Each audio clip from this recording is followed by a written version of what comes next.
Alright, welcome back to Full House 7th edition, where we are playing Vanheim. It is turn 15. We are fighting Agartha, of course, because somehow I always fight Agartha. Well, I don't know how I missed this prophet name. This is pretty good. So it looks like is at least doing okay. They've managed to claim a throne, the Throne of Misfortune. And then it looks like Agartha has not attacked us anywhere, which makes sense because, you know, this is kind of, they haven't had a lot of time to react. So our only battle is against the Independents. There's a lot of stuff here. Most of it sucks, except for this heavy cavalry, who we are really hoping run into our deer tribe. You can see that I did not pay enough attention to exactly where the heavy cav was, because I fear, yeah, the heavy cav is on attack rear. Luckily, the charge matters a lot less for elves, because oftentimes the charge will hit the glamour. So we actually do pretty well against heavy cav. And like really, the deer tribe taking up a lot of these javelins is kind of more what we want them for. And yeah, the deer tribe have routed now. This is the most dangerous part, right? Just the pure numbers. But you can see that, yeah, the Vanhears, they chop pretty well. Like this build has a lot of problems, but there's a reason that like Berserker Blood Bond, or sorry, Barkskin Blood Bond is pretty standard on Berserkers. And of course, yeah, we don't have Barkskin, we have natural protection, but it's close. And so let's see, we probably lost no Vanhears, although they will start to stack afflictions. And then of course we lose a good amount of deer tribe, but that's fine. That's what they were there for. And yeah, we take the province. An unexpected event in Vanheim, yellow mold, of course. Always the yellow mold. Our defense is pretty low at this point. I think it's like 6 or something like that. So at some point we'll have to invest some more gold. We probably want to let this event chain finish. I'll have to double check. I'm not sure if it ever finishes. So we may just have to accept that we're not going to have a lot of province defense on our capital, which is not the end of the world, but combined with the fact that, you know, Misfortune 3, we tend to take a lot of independent attacks. That's not great. We have I think our first elimination. So Russ was knocked out. Kind of surprising, actually, because Russ has pretty powerful sacreds, so I feel like usually has a decent early game, but like who knows? Maybe they're trying some crazy dormant build. Or maybe they got rushed by a pretender that they're not ready for. There are, you know, many possibilities. So goodbye, Russ. And we do finish research in Conjuration, and I will catch you guys after the cut. All right. This is the situation and what we're doing about it. Probably the biggest thing is Agartha's not just going to roll over and die, which would have been nice, but people rarely do that. And I always forget how early these magma children come. They come at Conjuration 3, which means that Agartha's conjuration research is deeper than ours. And that they have access to the baby elementals as well, although probably they're most earth or fire elementals, mostly what we're going to be seeing from them. And we're not too worried about those. The magma children are definitely dangerous. We do, of course, have fire resistance on the bless, so it's not too bad, but we only have 10. I mean, you know, 15 would be nicer. And we are pretty killy, and the magma children tend to just disappear, so hopefully it won't be that bad. Otherwise, kind of the normal stuff we were expecting, like Pale One Warriors, not a problem. The Great Olms, those are the Mind Blasters, and really the main reason that we're just going to dodge, right? So, yeah, you know, we're all choppy, but we want to chop at the right moment. And we don't have, I mean, we have a decent amount of stuff here, but, you know, when you combine all these things, also, too, we don't really know what we're up against, right? Scout Report says 50 units, but that could be high, it could be low. So we would much prefer that Agartha march at us, right, when we get an idea of what we're actually up against, and then we are recruiting some chaff. So I went with the Surf Warriors. They are better than Militia, not by a lot, but they at least have a shield and their skills are slightly better, although they do cost more resources. Not a lot of resources, but double what Militia cost. And resources are the limiting factor here. We even have a little bit of leftover gold, so we could have gotten more Militia. Maybe there's an argument for it, because we're not, you know, I mean, mostly these guys' job is to just soak up Mind Blasts, hopefully. Because they should have significantly lower magic resistance. Yeah, magic resistance 10, but they're also going to have significantly lower hit points than our Vanhears, right? So they have hit points 10, and our Vanhears are 15 hit points, but magic resistance 14. So, you know, who are the Mind Blasters going to target? I'm not sure. Hopefully they will target our ogres, which is the other thing that we're doing. So we're summoning ogres, and we'll probably do one more summoning of ogres. Well, definitely only one more summoning of ogres, because that's all we'll be able to afford, at least for the moment. And then we'll probably combine that up with our, elf recruitment, our Vanheim recruitment, grab everything together and start moving out. There's a decent chance that Agartha is going to aim to knock off our throne claim, which is not that big of a deal. Since it is just, the Throne of Bones, it's nice to have, but yeah, not a big deal. So yeah, that would be great if Agartha would play ball and just march at us, because I think we may not even need to bring our other Vanheim group back to deal with this, depending on how large this actually is. But we'll see. I have a feeling that Agartha is not just going to march at us and make life easy for us.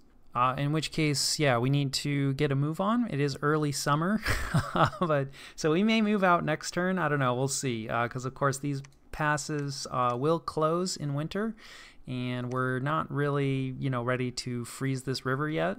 So we'll see. We may just move through Pangea's territory, because we're still not really sure exactly what's going on, but, Pangea probably doesn't have a great hold on this land yet. We do see a Lanka flag out here. Obviously, Lanka's in a decent amount of trouble. And, do we want to piss Pangea off? Maybe not. But on the other hand, right, I'm thinking that, well, maybe we do want to tangle with Pangea. And then I guess two other diplomatic notes. I did get out to Xibalba and ask for a non-aggression pact, and they agreed to it. So we have a non-aggression pact 3 with Xibalba. And then Agartha has been making some noises in general chat about, a possible Vanheim coalition. Since we are one of the kind of scary nations, that is a possibility. Diplomatically, we're doing okay in the sense that, we have 2 neighbors that we're hopefully diplomatically stable with. Really, the wild card here is Calum, and I probably should reach out to Calum, but on the other hand, I don't know. I know we're headed over to Agartha, and I may have overcommitted or overestimated the importance of that Awake Pretender.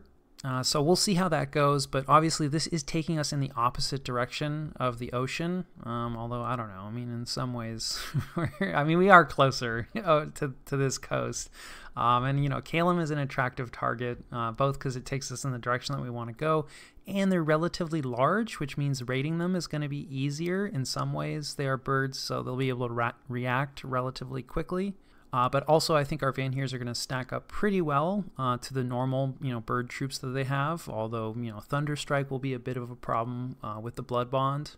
But anyway, all this to say that it's like, well, I don't really want to sign a non-aggression pact with Calum if I can avoid it, because then we'll have quite a few neighbors, like maybe too many neighbors that we won't be able to elf them appropriately.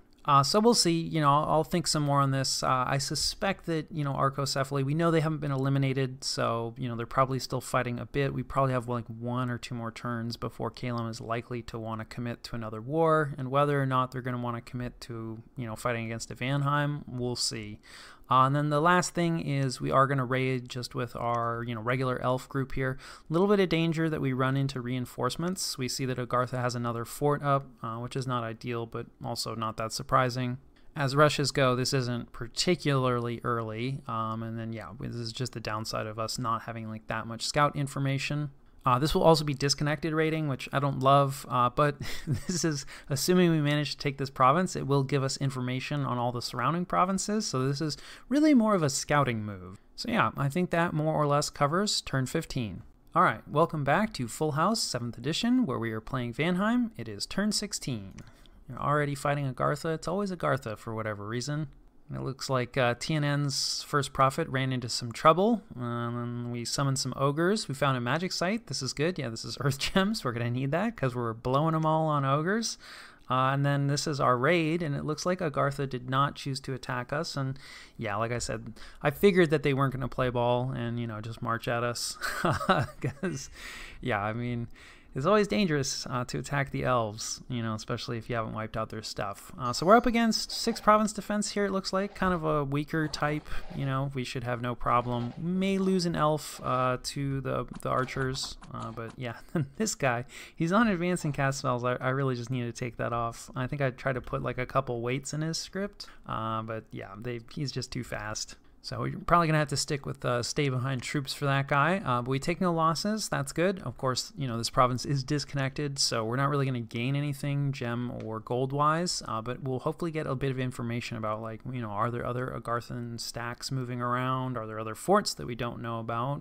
things like that, because we sort of just jumped into this with pretty much no information, which is not normally how I roll, but I'm trying to change things up a little bit for this playthrough. We have an unexpected event. Wow, hey, this is really lucky.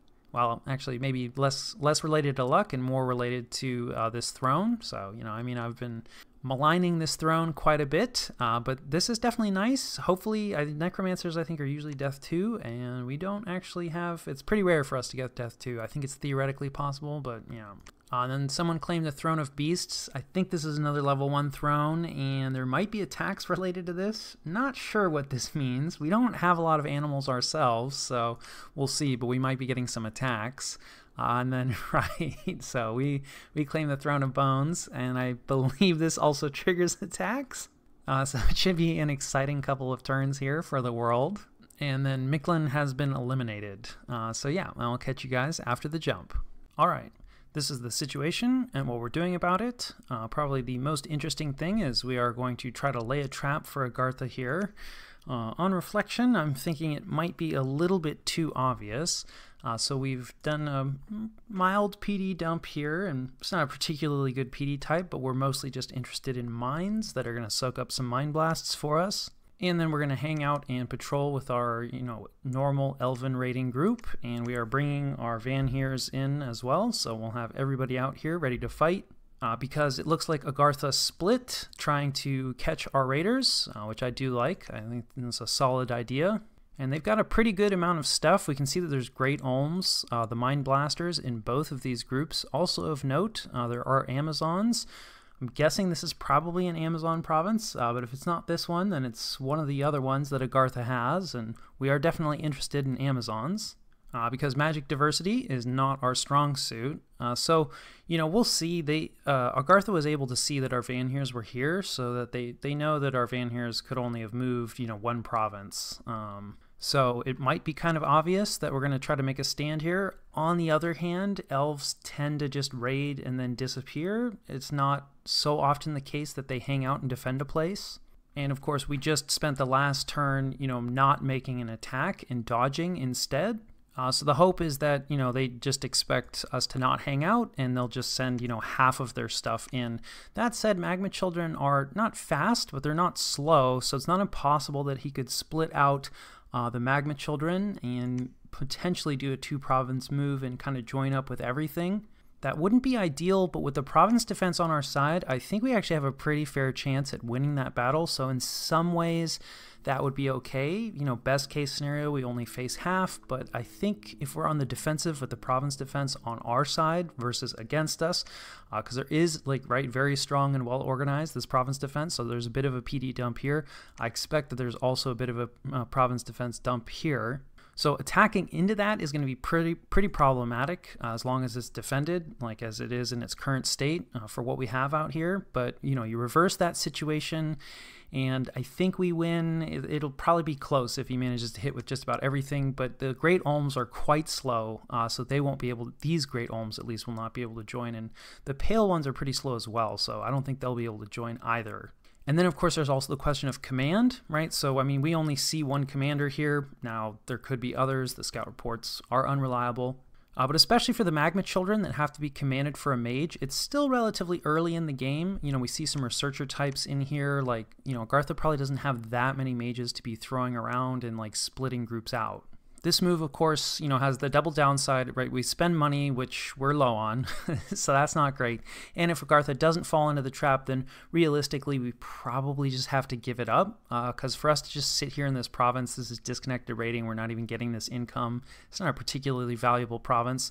So if we were to just sit in here and let Agartha do other stuff, you know, that wouldn't really be useful. So we're probably going to be forced to move on, in which case it'll be pretty trivial for them to knock out this province defense, and it'll just be wasted gold. On the other hand, you know, we could jump on top of this fort, but we just don't really have, you know, typical elven problems. Like, we have 19 siege strength here, and then what this army has... Well, of course, it doesn't list it because we're sneaking, but it's not going to have much more, you know, like 30 or 40 siege strength maybe. So while this fort is relatively empty and we would crack it eventually, it would give Agartha a ton of time to react. So it really wouldn't be useful other than, you know, we'd block like 1 or maybe 2 turns of recruitment if we decided to hang out. The other thing, of course, that we could do is, just keep raiding and keep stealthing with our Vanheers. But yeah, I don't know. I feel like it's worth giving this trap a shot, and we'll see how Agartha reacts. They've been fairly cautious up until now, which, yeah, I think is wise.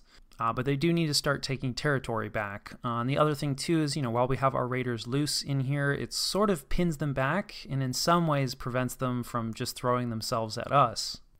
Which, like I said, we wouldn't necessarily mind, but on the other hand, like, it doesn't hurt for us to hold on to all of our territory. And so in terms of what we're doing at home to prepare, recruiting, more serfs, and then, of course, more Vanheers, always. We're actually going to get a Van Jarl this turn because we have a little more gold. And at this point in the game, the Van Jarl doesn't provide like a huge amount of benefit above the Van Hearses, other than the fact that they can cast Lightning Bolt without using a gem per cast, which is significant. But especially like with what we're up against, we're not up against like just a few elite sacreds, so Lightning Bolt is it's going to be okay, but not great. But in the future, Van Jarls absolutely will be one of the backbones of our power. So, the more of those guys we can get out, the better. And then kind of up in the air, we're going to ping this throne, and then we may take what we have Vanheer-wise and, take this throne province. Not too worried about the defenders, but we do see there's a sorceress here. I'm also not sure if we're going to have the money to fort this. We probably will because... Calum is looking fairly dangerous and fairly large. Actually, they're looking quite large. We should probably be talking to some of their neighbors because there's a good chance that Agartha is talking to Calum. And, we can see that Arcocephaly still has their capital. It's not locked down yet, but there is a giant bird army here. This is not going to take long to break down the walls, and I suspect that this is probably more or less all that Arcocephaly has left. So in some ways, it's like, okay, if we clear this throne, then, anytime you have a neutral province, especially in your cap circle, even if it's the throne, it's going to start raising eyebrows the longer and longer that goes on. On the other hand, not sure we're going to have the money to throw up a fort immediately, so it's like, is it more enticing to have an, unforted throne with no defenders, or, a throne that has indie defenders sort of indicating, okay, maybe Vanheim's not doing that well? Still kind of up in the air, so we're going to take a look and see what's in there and make sure that the Vanheers, they should be able to take it on no matter what it is. That is the advantage of having the full resistance suite, is that they're much more likely to be able to deal with whatever these sorceresses are going to be doing. But it is always a little risky, right, to be, fighting independence, especially like throne independence while you're in the middle of a war on the opposite side of your border. So we'll see, but that will give us like one more turn of recruitment. It'll also mean that moving through these mountain passes is probably not going to happen. I think it's probably not going to happen anyway, even if we move out next turn, right? The next turn will be late summer. But we'll be moving out at the start of fall, and then we'll be mid-fall, and then we'll be trying to cross the mountain pass in late fall. So I think realistically we're going to be going through Pangaea's territory like we've discussed before, which definitely risk there, but I feel like Pangaea is probably a decent target for us next anyway. We do see there's a Lankan flag here still. We're going to get sight on Lanka's capital next turn. I don't think Lanka's going to last too much longer, but we should probably reach out to Kailasa and suggest that, like, hey, why don't we work together on Pangaea? Because Pangaea is actually not looking all that big right now, and especially if Pangaea manages to come away with Lanka's capital, I think that Kailasa would be very interested in joining us in a war against Pangaea, which we wouldn't necessarily have to commit too hard to. We really kind of just want to pick up this edge territory here to better connect what we're going to pick up from Agartha. This, of course, presumes that we're going to win against Agartha. Not that I would ever lose to Agartha. That's not something that would happen, surely. And, of course, also, like, the birds, may decide to come in hard against us. And, with the size that they're at and the resources they'll be able to throw, that'll probably be an emergency situation for us. And we'll have to shift, most likely, most of our focus to Calum at that point. I could reach out to Calum for a non-aggression pact, but, in some ways, I kind of want to just let it run. I do think that we would actually stack up okay against them. I've talked about that. So I think I'm just going to let this situation ride out. Like I said, they do have other neighbors, and those other neighbors are definitely going to be worried, about how large they are. And as large as they are, that's going to make it a lot more difficult for them to defend all that territory. Of course, they are birds, so they are much better able to defend, a large area as compared to some other factions, such as ourselves. Also of note, Abyssia, I believe, Mictlan has been knocked out, more or less, or maybe officially eliminated. I can't remember offhand. And Abyssia had a hand in that, I believe. I'll have to double check that information, but we do see Abyssea down here bordering Calum, and if all that's true, that means that Abyssea probably has a relatively aggressive build, and they have finished with their war, so they might be looking for another war. Right, that's potentially somebody we could talk to, and then we have to, we still have a few scouts moving around. We're hoping to catch the conclusion of this war, but also to get a better idea of well, who else is neighboring Calum, just in case. And yeah, I think that covers the majority of it. Otherwise, some site searching, bringing our death guy home. We could site search on top of the throne. Throne provinces are much more likely to have sites, but I would like to get our pretender out there to site search it. So I believe, oh no, our pretender doesn't have death, so I should have site searched that. Alas, this turn has rolled, so we'll do some site searching elsewhere, and then we'll make it back out to the throne. Also, I mean, this death too is pretty valuable, and he has some very valuable death gems, so the farther we can get him away from this unsecure border, at least for the moment, the better. And then research-wise, we are going to hit Construction 3 this turn, and we're going to keep going to Construction 4. We'll see. Thugging is definitely something that Vanheim can do, and it'll help us a lot if we have to, say, fight Calum, who's pretty large, so raiding will be much easier. It's probably not going to help us as much against Agartha, because I suspect Agartha isn't too large, although I don't really know that yet. So we'll see. We might ditch Construction 4, particularly Conjuration 3, baby air elementals. They're not great, but to mess with the Mind Blasters, that would actually be kind of nice. So yeah, we may cut this Construction 4, but Construction 3 will be nice because we'll get Legions of Steel, and since the Vanheers have pretty decent protection, and then plus we have, a protection bless on them, Legions of Steel is just going to push that up even more. Definitely going to be relevant against the fire damage, so we do at least want to hit that 3, which we should next turn. And yeah, I think that more or less covers turn 16.